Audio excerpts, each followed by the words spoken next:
The History Channel presenta la educación en la Edad Media. A principios del siglo VI tienen lugar procesos políticos significativos. Por una parte, algunos reinos romano-bárbaros se habían implantado más o menos sólidamente en el territorio del Imperio de Occidente, donde la única autoridad política auténticamente romana era la Iglesia y sobre todo el papado. Por otro lado, el Imperio de Oriente conserva su unidad y su fuerza, lo que le permitirá intentar la reconquista de Occidente. Estos tres centros de poder, tan distintos entre ellos, se enfrentarán en una compleja lucha ideológica y militar. Daremos inicio a la educación en la Alta Edad Media. Para entender este proceso comentaremos lo siguiente. Es importante reconocer algunos datos que intervinieron en esta época. El Imperio Carolingio. En el reino franco, los últimos reyes de la dinastía merovingia fueron tan débiles que se vieron dominados por sus mayordomos de palacio. Uno de ellos fue Carlos Martel, que obtuvo una gran victoria al derrotar a los musulmanes en Poitiers. El prestigio de Carlos Martel permitió a su hijo Pipino el Breve, con la ayuda del Papa, ser reconocido rey de los francos. A cambio, Pipino conquistó el territorio de los lombardos en Italia y lo entregó al Papa. Ello supuso el nacimiento de los estados pontificios. El hijo de Pipino, Carlomagno, se propuso restaurar el imperio de Occidente, fomentar la fe cristiana e impulsar el florecimiento de las artes y el resurgimiento de la cultura. El imperio carolingio se dividía en tres provincias, al frente de las cuales estaba un conde. Los territorios fronterizos estaban denominados marcas, estaban bajo el control de un marqués. Estas regiones estaban controladas por numerosos castillos. El momento de máximo esplendor de Carlomagno fue su coronación como emperador de Roma por el Papa, el día de Navidad del año 800. Con ello se restableció el antiguo Imperio Romano de Occidente y sentó las bases para la concepción actual de Europa. Carlomagno declaró que todos los monasterios tuvieron escuelas. El feudalismo. Los reyes carecían de recursos suficientes para mantener el control administrativo del territorio y un ejército adecuado, por lo cual concedieron a los nobles la propiedad territorial en pago por los servicios de defensa de la población. La nobleza logró que el rey aceptara que las tierras prestadas pudiesen ser heredadas, por lo que acabaron por convertirse en propiedad. El territorio entregado era el feudo, y quien lo recibía era el vasallo. Los señores feudales asumieron funciones que hasta ahora solo correspondían al rey, actuaban como si fuesen reyes locales. Los señores feudales eran a la vez vasallos del rey y señores de sus propios vasallos. La entrega del feudo a su vasallo se hacía en la ceremonia de homenaje. El feudalismo se convirtió pues en la organización política y social de la mayor parte de Europa.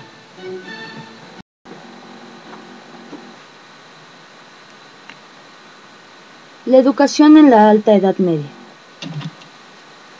No podemos entender la Edad Media sin entender procesos culturales que rodearon al evento. Como escenario general, para describir esta época y entender los sucesivos hechos que intervinieron en la educación, daremos los siguientes datos. El Imperio Carolingio. En el reino franco, los últimos reyes de la dinastía merovingia fueron tan débiles que se vieron dominados por sus mayordomos de palacio. Uno de ellos fue Carlos Martel, que obtuvo una gran victoria al derrotar a los musulmanes en Poitiers en 732. El prestigio de Carlos Martel le permitió a su hijo Pipino el Breve, con la ayuda del Papa, ser reconocido rey de los francos. A cambio, Pipino conquistó el territorio de los lombardos en Italia y lo entregó al Papa. Ello supuso el nacimiento de los estados pontificios. El hijo de Pipino, Carlomagno, se propuso restaurar el imperio de Occidente, fomentar la fe cristiana e impulsar el florecimiento de las artes y el resurgimiento cultural. El imperio carolingio se dividía en provincias, al frente de las cuales estaba un conde. Los territorios fronterizos, denominados marcas, estaban bajo el control de un marqués. Estas regiones estaban controladas por numerosos castillos. El momento de máximo esplendor de Carlomagno fue su coronación como emperador de Roma por el Papa, el día de Navidad del año 800. Con ello se restableció el antiguo Imperio Romano de Occidente y sentó las bases para la concepción actual de Europa. Carlomagno declaró que todos los monasterios tuvieran escuelas.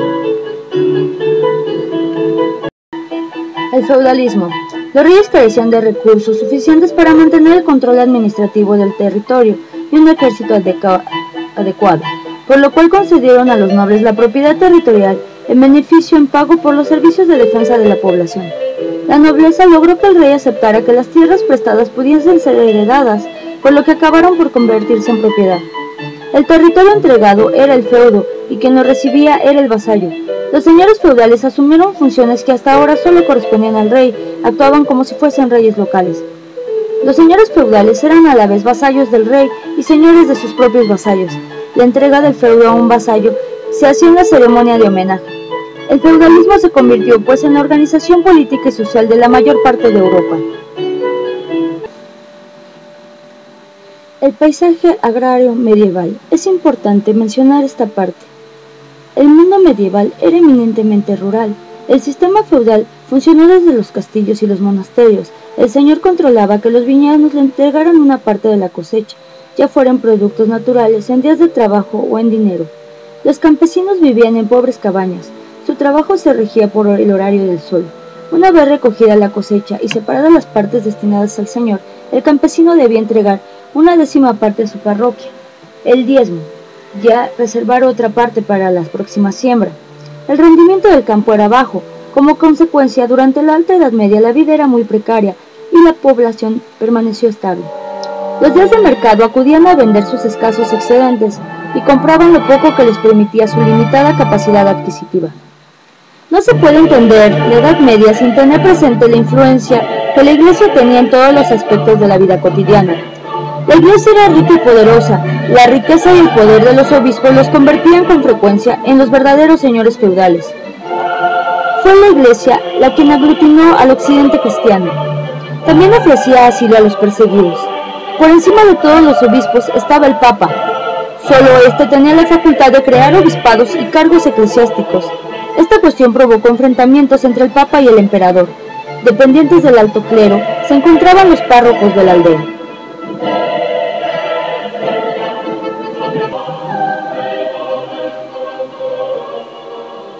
Entendamos las partes en que se dividía el monasterio.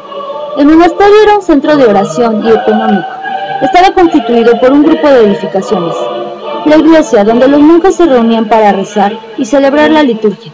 El claustro era un patio porticado con un jardín central. Por él paseaban, leían y conversaban. El refectorio era el comedor. La sala capitular era el lugar de reuniones. En el escritorio se redactaban y copiaban los manuscritos y libros antiguos. La hospedería acogía a los viajeros. Definamos a los grandes propietarios. Desde el castillo, el señor controlaba la vida de sus vasallos, administraba justicia, cobraba impuestos y ejercía las funciones de gobierno. Los caballeros poseían únicamente una montura, un equipo de protección y armas, vivían en el castillo para proteger a su señor. La nobleza o el estamento militar se dedicaba a la oración. El alto clero, obispos, abades, es decir, señores feudales con grandes propiedades. Bajo clero, estaba compuesto por los sacerdotes y frailes. Monasterio, era otro centro de poder, además de un lugar de oración, estudio y trabajo. Consideremos el clero. Los privilegiados eran campesinos que trabajaban unas tierras por las cuales pagaban al propietario una parte de la cosecha. Dedicaban un determinado número de días al año a trabajar en las tierras del señor. Si no pagaban a su señor, se convertían en siervos. Villanos eran esclavos del señor ya desde su nacimiento. No podían casarse ni legar bienes a sus hijos sin permiso del señor. También existían los siervos y los no privilegiados.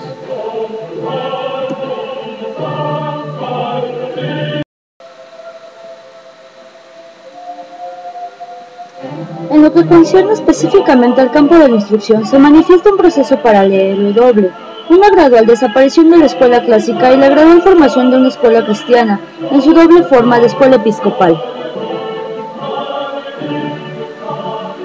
El nivel cultural era bastante bajo, ya sea entre los bárbaros, ya entre los hombres de iglesia o entre representantes del imperio. También entre los hombres de la iglesia hay un proceso de empobrecimiento cultural. Si el concilio de Cartago del año 400 después de Cristo prohibía a los obispos de la lectura de los textos clásicos, el concilio de Roma del 465 se ocupa de un problema todavía más elemental. Ya no se trata de la disputa entre la paideia de Aquiles y la paideia de Cristo. sino que se manifiesta una ignorancia total de los eclesiásticos. Los analfabetos, dice el concilio, no se atrevan a aspirar a las órdenes sagradas, lo cual quiere decir que se atrevían, y 30 años después, el Papa Gelasio I insistirá, no se admite al sacerdocio al que sea ignorante de las letras o tenga algún defecto físico. También en el Imperio de Oriente, en la decadencia cultural, hay sus manifestaciones.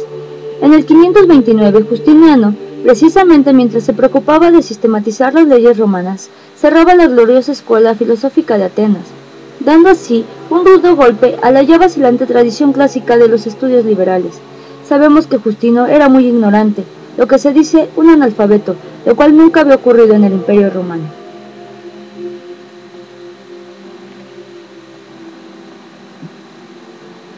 Casiodoro, a través de su pluma, Teodorico había deplorado que tantos jóvenes, una vez estudiadas las letras, acabaran en un monasterio o regresaran a sus propiedades. Estudian y después no aprovechan, se instruyen para después olvidar, decía, o iban allí sin haberse instruido antes, como hemos visto, esperando recibir la nueva doctrina.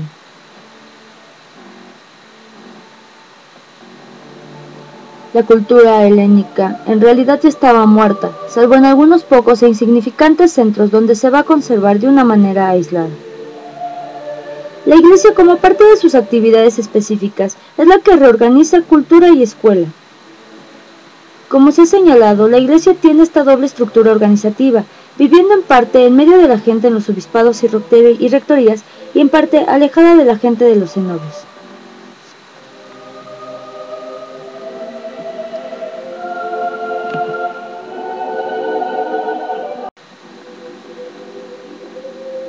En el 418 el Papa Zósimo había instituido las primeras escuelas religiosas, porque, decía, los sacerdotes no querían enseñar antes de aprender.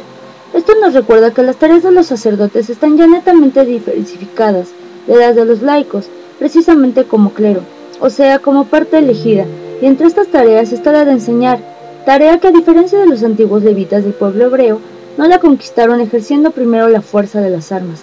El decir y el hacer son aquí netamente distintos.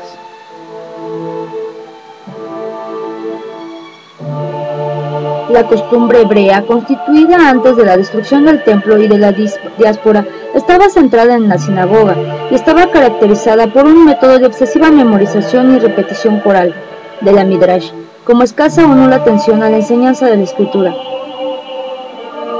más que una instrucción formal. Y llegó a tener buenos resultados, ya que San Jerónimo pudo constatar que los niños hebreos conocían bien la ley. Sin embargo, es cierto que el cristianismo, fundado en la tradición hebrea, marca una neta separación de la tradición antigua, que quería excluir de la instrucción a los grupos populares. El mandato, euntes docete omnes gentes, vayan y enseñan a todas las gentes, marca una nueva actitud mental. Todos deben ser, si no cultos, al menos aculturados, a través de un proceso que hoy llamaríamos institucionalizado, estando abierto para cualquiera el acceso a aquella corporación de maestros que es precisamente el clero. La consistencia de esta escuela que preparaba a los sacerdotes para la política del decir y que estaba en principio abierta a todos, evidentemente era muy poca.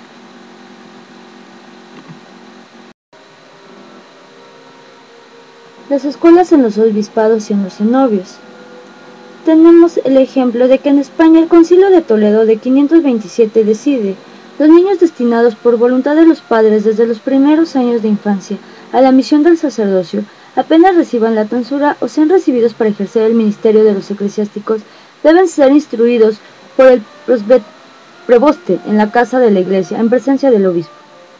Y 2 años después, el Concilio de Vaison en Francia establece: todos los sacerdotes que están establecidos en las parroquias, siguiendo la costumbre oportunamente observada en Italia, acepten en las propias casas lectores más jóvenes e intenten, alimentándoles espiritualmente como buenos padres, enseñarles los salmos, habituarlos a las divinas lecturas e instruirlos en la ley del Señor, de modo que se provean a sí mismos de buenos sucesores y puedan recibir del Señor premios eternos.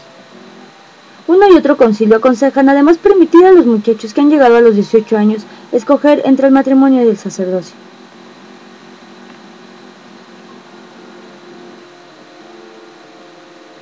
Hacia el 540, se reelaboran las reglas precedentes, especialmente la Regula Magistri o Sanctorum Patrum. La primera preocupación es la de la educación moral y la de la participación en la liturgia. Encontramos muchas cosas sobre la conducta de los monjes y sobre los castigos. Ya en los comienzos del prólogo, Benito distingue 4 especies de monjes: cenobitas, que viven en común bajo regla; anacoretas o eremitas, que después del cenobio afrontan la experiencia de la soledad; sarabaitas, que viven sin reglas solos o en pequeños grupos; y finalmente girovagos, que van buscando hospitalidad por pocos días en monasterios diversos, siempre dando vueltas y nunca estables. Parecen los antecesores de los goliardos de las futuras universidades. La convivencia bajo la regla se dirige a conformar y elevar la conducta de todos.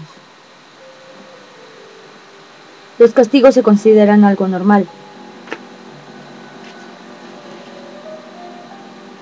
Hemos de reconocer que existe en la pedagogía cristiana un elemento nuevo a considerar, que es la edad infantil. Junto a la tradicional exigencia de la sumisión infantil, se hace cada vez más clara la exigencia de una consideración especial de la atención afectiva.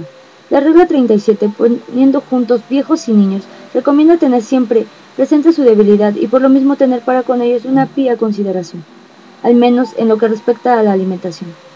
La regla 70 aconseja, en cuanto a los niños hasta la edad de 15 años, que todos traten con atenta disciplina y vigilancia siempre moderada y atentamente. Amen a los más jóvenes. Con la desaparición del prejuicio contra la instrucción del pueblo, este es otro de los rasgos característicos del cristianismo. Pero este respeto por la edad media, por la edad más tierna, tiene sus sombras. Y precisamente la afectuosa atención parece requerir por sí misma, en estos tiempos selváticos, el inalterable sadismo de los golpes.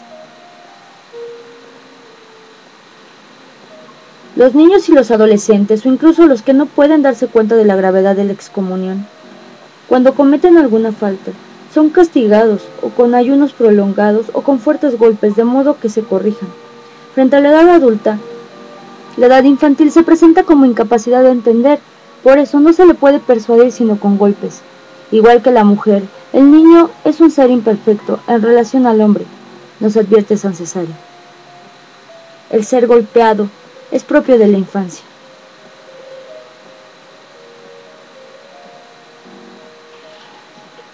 Sin embargo, parece contradecir lo dicho, o al menos corregirlo. La regla 70 advierte que toda intervención o golpe a personas se dé solo con la autorización del abad y somete a la disciplina de la regla a quien golpee sin moderación a los niños. Los niños deben ser instruidos con sus tablillas por un monje letrado y también los analfabetos adultos hasta los 50 años.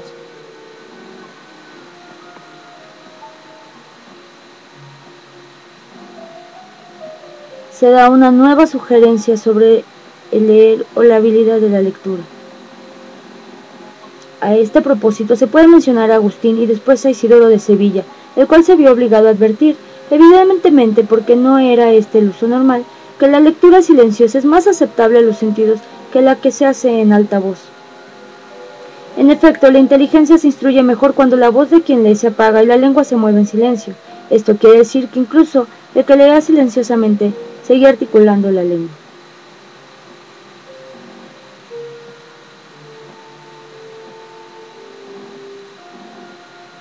Dada la importancia de la relación entre trabajo manual y trabajo intelectual, el ocio es enemigo del alma.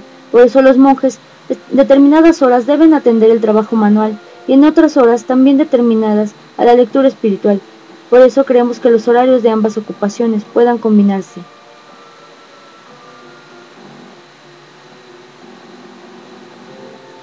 En el monasterio existen artesanos. Estos se les pide ejercer su habilidad con completa humildad, sus respectivas artes, siempre que el abad lo permita. Si en cambio algunos de ellos se ensoberbece por la competencia en el propio arte, pareciéndole aportar algo útil al monasterio, debe ser alejado de tal arte que no debe de ocuparse más de él. Si alguien es insensible a las bellezas de las letras humanas y divinas, entonces, apoyado al menos con unos conocimientos mínimos, se le pide procurar, según el antiguo poeta, que le gusten los campos y los ríos que riegan. porque no debe ser algo extraño a los monjes cultivar los huertos, cultivar los campos y alegrarse por la fecundidad de los manzanos. Como vemos, aquí se nos explica el tipo de vida que se tenía dentro del monasterio, las órdenes, las leyes, las reglas que dictan tanto para los monjes como para los niños. Aquí no hay tiempo de ocio. En el caso de los niños, no hay tiempo de infancia. Se les pide siempre estar estudiando. De lo contrario, se deben de someter a los castigos.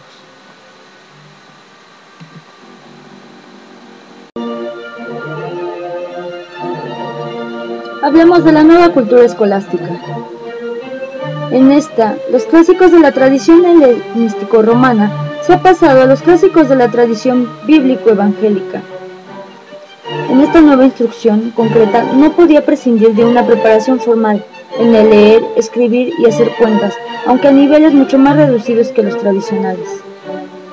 Así, para la escritura se sigue usando el productalis, plantilla en la que están trazadas las letras que el muchacho debe seguir o reproducir, o el modelo trazado por el maestro. Pero otras veces, sobre todo en los eremos y los cenobios, tenemos testimonios de un aprendizaje espontáneamente global, por parte de los muchachos que aprenden a leer y escribir sin conocer el alfabeto o el orden de las letras, limitándose a observar las escrituras o las didascalias con imágenes sacras. Y es necesario añadir que en una sociedad escasamente alfabetizada adquiere una gran importancia esta muta predicatio global de las imágenes. Es decir, la gente del pueblo, quienes desconocían las letras, eran influenciados por las imágenes que se podían pintar en las iglesias, imágenes mostrando parte de las escrituras o historias bíblicas.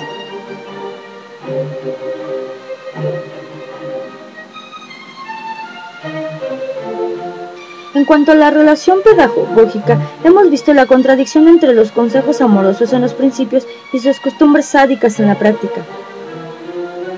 Otra contradicción de cierto relieve en la cautela con la que se habla del trabajo físico con relación al intelectual, aconsejado con circunspección.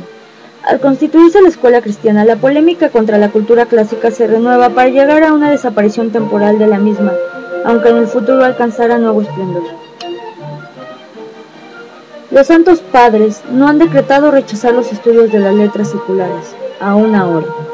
A finales del siglo, el protagonista más importante de la vida cultural del tiempo, el Papa Gregorio I, se considera habitualmente el más tenaz adversario de la cultura clásica, y efectivamente, en sus cartas las tomas de posición a este respecto son frecuentemente precisas.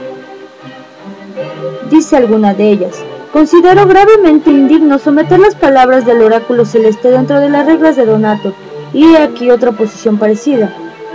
Ha llegado a nuestros oídos y no podemos recordarlo sin vergüenza, que tu fraternidad enseña a algunos la gramática, y esto es una grave falta, porque las alabanzas de Cristo no pueden estar en la misma boca con las alabanzas de Júpiter.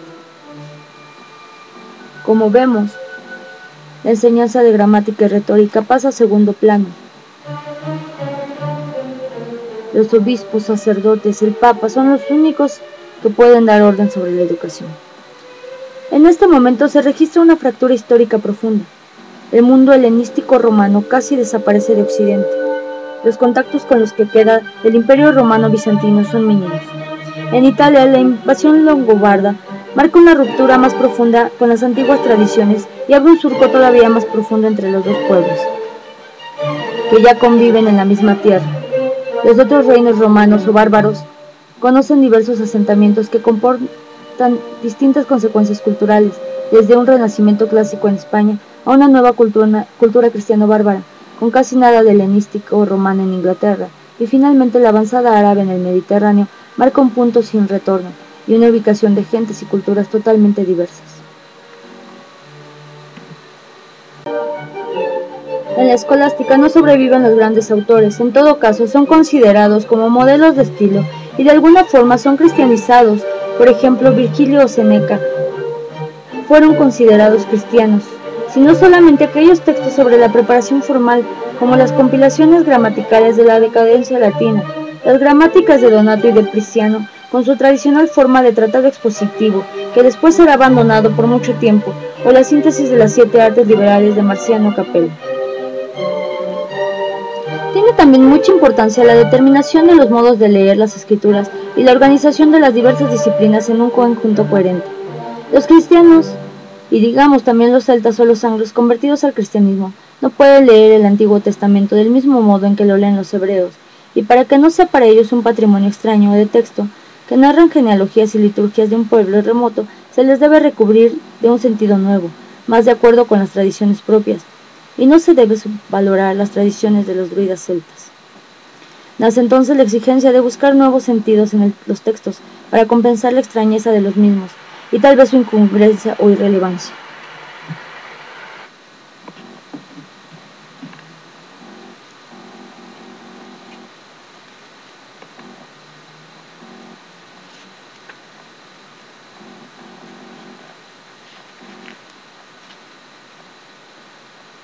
Las 7 artes liberales que aparecen en el cortejo que imagina Marcialo Capella de las bodas de Mercurio con la filosofía son definidas con los nombres de trivium y quadrivium. En esta época parece que Boecio fue el primero en llamar quadrivium a las 4 disciplinas que hoy llamamos ciencias: aritmética, geometría, astronomía y música. Se trata de 4 vías por donde viaja el que va en busca del conocimiento cierto. El nombre trivium o 3 vías se empezará a usar más tarde. Debemos, pues, iniciarnos en la gramática, después en la dialéctica y finalmente en la retórica. Y revestidos de ellas como armas, debemos acceder a la filosofía, de la cual este es el orden: que primero nos instruyamos en el quadrivium, primero en la aritmética, segundo en la música, tercero en la geometría y cuarto en la astronomía, finalmente en las sagradas escrituras. Esto nos lo decía el Veda Venerable.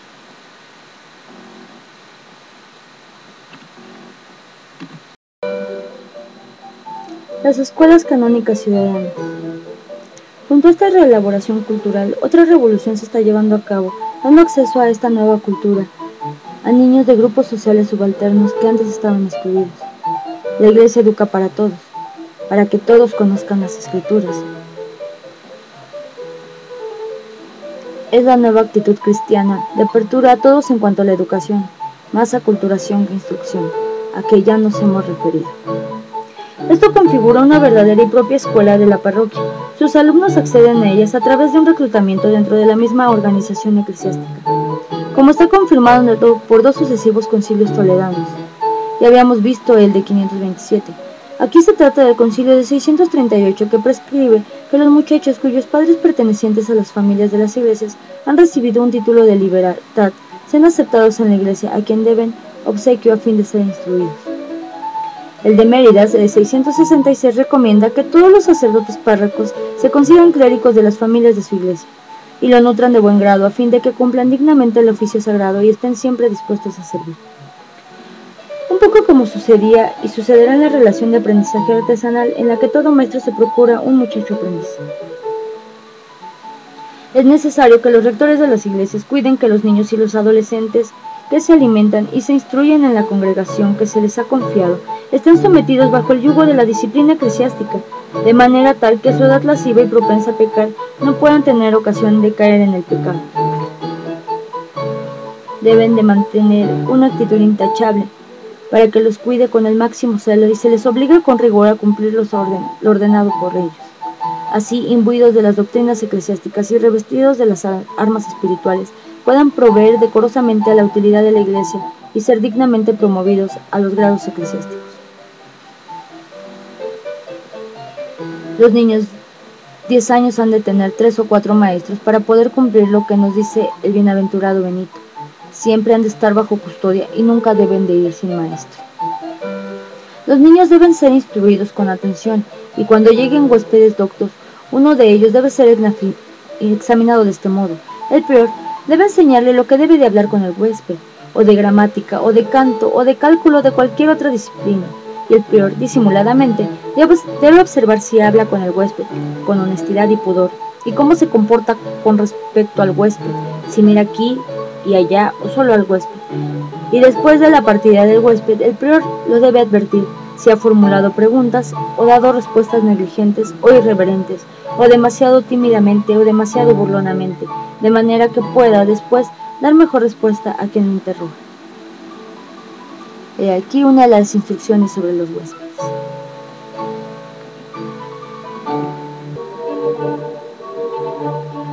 Ya hemos hablado de la época carolingia. Aquí hablaremos de la escuela entre papado e imperio. A finales del siglo VIII asistimos a una consolidación de las sociedades surgidas del encuentro de romanos y bárbaro-germanos, y a un florecimiento en el campo de la cultura y de la escuela. En la corte de Carlomagno confluyen grandes intelectuales, algunos de ellos italianos, más bien lombardos o latinos, como Pedro de Pisa, Pablo Diácono, Paulino de Aquilea y otros de la periferia neuroccidental, de la que hemos hablado, como Columbano y Beda. Entre estos tiene una importancia especial el inglés Alcuino, discípulo de Beda. Muchos de los documentos de esta nueva política, que el Estado, resurgido como sacrum, empezando por su fundador Carlomagno, actúa dentro de la Iglesia y a través de la Iglesia, desde un primer capistular de 769 a la importantísima Epístola de Literis Colendis dirigida a Baugulfo, abad de Fulda, quizás del 787, y la Admonitos Generalis o Capitulario Ecclesiasticum dirigido a los prelados de Francia, reunidos en Aquisgrán en el año 789, y otros capitulares del periodo entre 812 y 809 acerca de que los sacerdotes deben de conocer. Los eclesiásticos, además de mostrar santidad de la vida, deben dedicarse a la enseñanza, y no solamente no olvidar los estudios literarios, sino con sentimientos de humildad y con ánimo de complacer a Dios, y aprender tenazmente para poder penetrar más fácil y correctamente los ministerios de las Escrituras. Y así como en las páginas sagradas se encuentran insertas figuras, tropos y otras cosas parecidas, no hay duda de que quien las lea mejor las entenderá espiritualmente cuanto más plenamente se ha instruido en el magisterio de las letras. Después del Papa Gregorio, hay una revalorización de la cultura literaria que retoma la tradición clásica, cuyos precedentes inmediatos se han de buscar en la tradición anglosajona transmitida por Alcuino y por supuesto en la madurez de los tiempos, muy lejos ya de las polémicas de Juliano o de un Gregorio nacianceno. La cultura clásica es aceptada siempre que se tome para usos mejores, para repetir la fórmula de Isidoro de Sevilla. Una cultura religiosa para los religiosos, pero que no ignoraba las exigencias de la preparación formal. Surge ya un cierto conflicto entre Estado e Iglesia y una cierta oscilación en las decisiones de una u otra en lo que respecta a la instrucción, no tanto de los clérigos, sino de los niños laicos. Hay de nuevo una preocupación pidiendo para ellos una mayor instrucción y aculturación.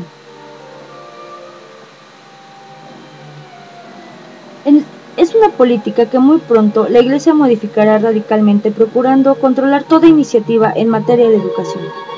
Pero por el momento, si el papado romano vuelve, después de los tiempos de Gregorio Magno, a ocuparse de estos problemas, es porque le interesa la formación de los clérigos y no mucho la de los laicos. En todos los obispados y en las parroquias dependientes de ellos y en otros lugares que se juzga necesario, se debe de tener el máximo cuidado en nombrar maestros y doctores que enseñan las letras y las artes liberales y los sagrados dogmas, ya que en estos se manifiestan sobre todo los mandamientos de Dios. Así nos dice el Concilio Romano de 826.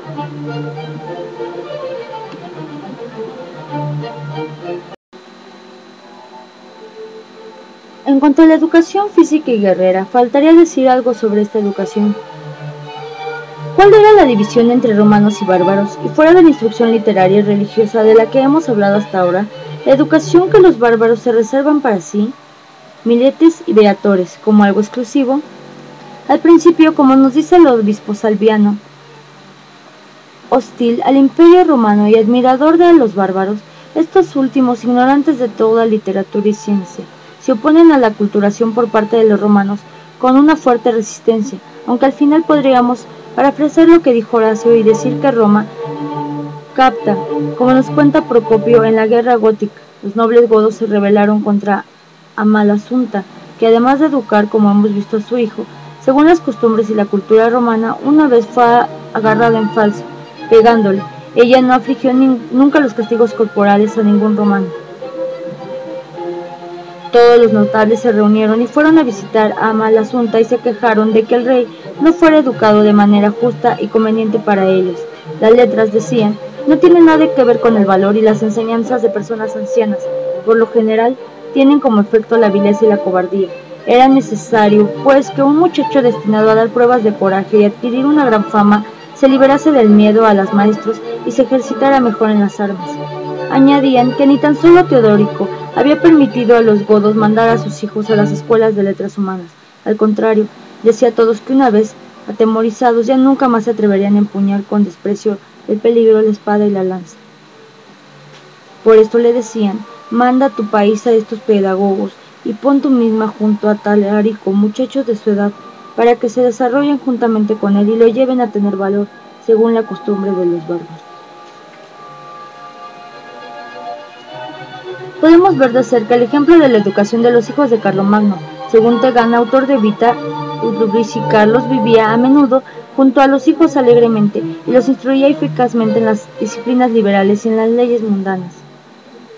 Dada la escasa profesionalidad de la cultura de Carlos, hombre no ciertamente ignorante, pero que no sabía escribir, esto significa que lo hacían instruir por los doctos clérigos de su corte, pero sobre todo, como se lee en la vida escrita por Equinarno, Carlos los adiestraba en la caza y en la equitación según la costumbre de los francos, y esta era precisamente la parte más característica y exclusiva de la formación guerrera. Pero la educación de los nobles tiene también aspectos culturales. Otro hijo de Carlos, Carlomán, el futuro Pipino III, tuvo como maestro a Alcuino, el cual escribió para él cartas llenas de preceptos morales y le dedicó el pequeño tratado en forma de diálogo como el maestro Albino, que es el propio Alcuino.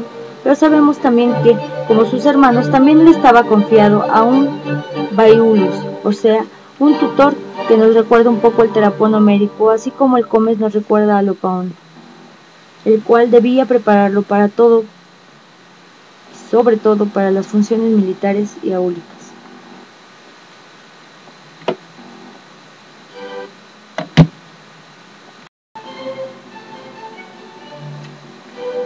Hablemos de la preparación para los oficios artesanales.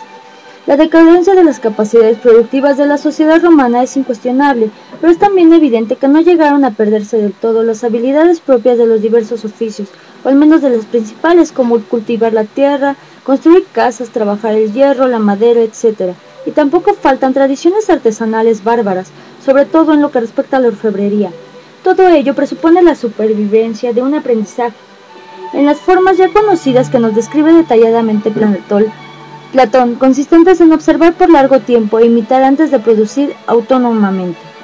Por otro lado, también tenemos una supervivencia, aunque quizás más bien se trata de una profunda transformación de las relaciones productivas en el campo, con el nacimiento de una división del trabajo feudal, en la cual aparecen de una parte los campesinos y pastores y por otra los siervos ministeriales, que actúan de una manera inmediata en la corte señorial y que después irán desapareciendo. Todo posible tirocinio carece aquí de documentación.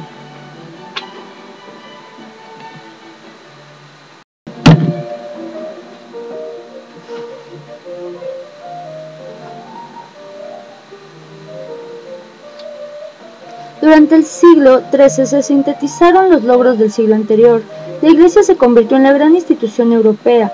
Las relaciones comerciales se integraron a Europa gracias especialmente a las actividades de los banqueros y comerciantes italianos que extendieron sus actividades por Francia, Inglaterra, Países Bajos y el norte de África, así como por las tierras imperiales germanas. Los viajes, bien por razones de estudio o por motivo de una peregrinación, fueron más habituales y cómodos. También fue el siglo de las cruzadas. Estas guerras iniciadas a finales del siglo XI fueron predicadas por el papado para liberar los santos lugares cristianos en el Oriente Próximo que estaban en manos de los musulmanes.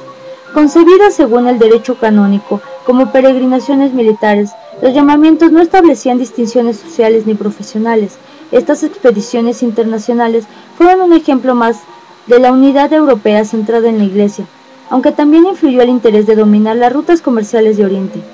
La Alta Edad Media culminó con los grandes logros de la arquitectura gótica, los escritos filosóficos de Santo Tomás de Aquino y la visión imaginativa de la totalidad de la vida humana, recogida en la Divina Comedia de Dante Alighieri. Esperamos esta información haya sido de su agrado. Esto es todo en The Nan Story Channel.